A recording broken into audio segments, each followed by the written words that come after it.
J'ai vu trop de gens ces derniers jours dire des choses inacceptables sur la France, corroborer tous les mensonges qui étaient dits sur nous, sur ce que j'avais pu dire, et être les complices tacites du pire.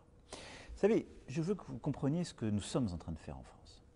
Depuis plusieurs années, nous combattons le terrorisme, avec force.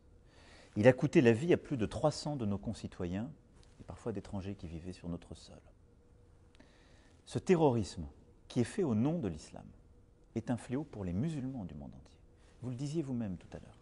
Vous savez, quand on regarde les chiffres qui aujourd'hui font autorité, si on prend les 40 dernières années dans le monde, plus de 80% des victimes de ce terrorisme sont des musulmans. Lorsque des jeunes filles sont enlevées au Nigeria par des groupes au nom de l'islam, ce sont ces jeunes filles dont les familles sont musulmanes qui en sont les victimes. Lorsque telle maternité est bombardée, je pourrais citer des dizaines d'exemples. La principale victime du terrorisme fait au nom de l'islam sont les musulmans. Ce terrorisme, nous le combattons parce qu'il nous frappe sur notre sol.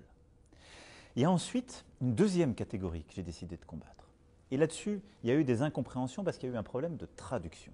C'est ce qu'on appelle en France l'islamisme radical. Qu'est-ce que ça veut dire? Ce sont les extrémistes violents qui détournent la religion et qui commettent des violences au sein de l'islam. Et on a traduit ce combat que je menais comme étant un combat contre l'islam. Non, au contraire. La France est un pays où il y a plusieurs millions de nos concitoyens dont la religion est l'islam. Je ne vais pas les combattre. Ils sont pleinement citoyens, ils veulent vivre en paix.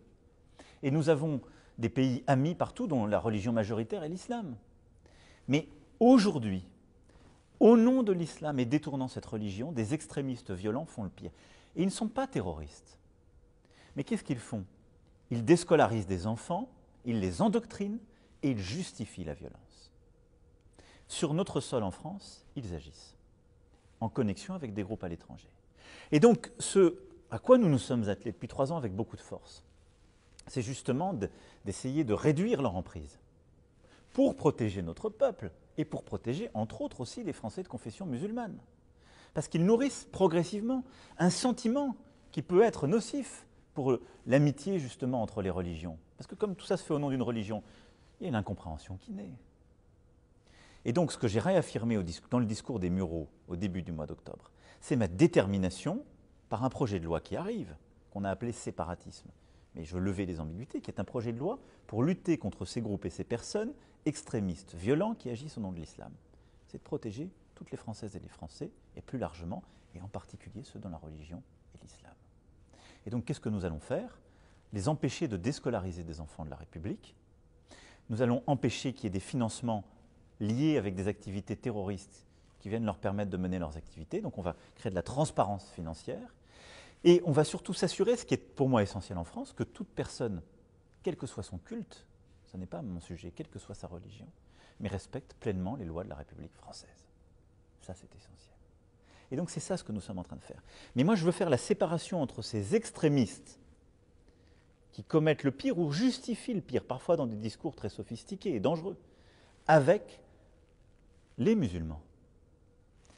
Et partout, ces dernières semaines, dans le monde musulman, on a essayé d'agréger les deux, en déformant mes propos, en faisant mentir, en disant « Président de la République française et donc la France, ils ont un problème avec l'islam ». Non, nous n'avons aucun problème avec l'islam. Aucun. Notre histoire d'ailleurs, intellectuelle, culturelle, est intriquée avec l'islam. Nous sommes un des premiers pays qui a traduit le Coran. À la Sorbonne, en France, depuis le XVIIe siècle, on le traduit, on l'enseigne et des controverses importantes s'y sont tenues. Nous sommes un des premiers pays à avoir ouvert dans le cœur de la capitale une magnifique mosquée, la Grande Mosquée de Paris, et interrogé nos représentants religieux, le président du Conseil français du culte musulman, le recteur de la Grande Mosquée. Ils vous diront la même chose que ce que je viens de vous dire. Et donc le combat dans lequel nous sommes engagés, qui est un combat pour nos générations essentielles, c'est un combat contre le terrorisme, contre l'extrémisme violent et tous les discours de justification de cette violence au nom de l'islam, mais pour protéger nos concitoyens dans tous les pays du monde, quelle que soit leur religion, y compris les musulmans.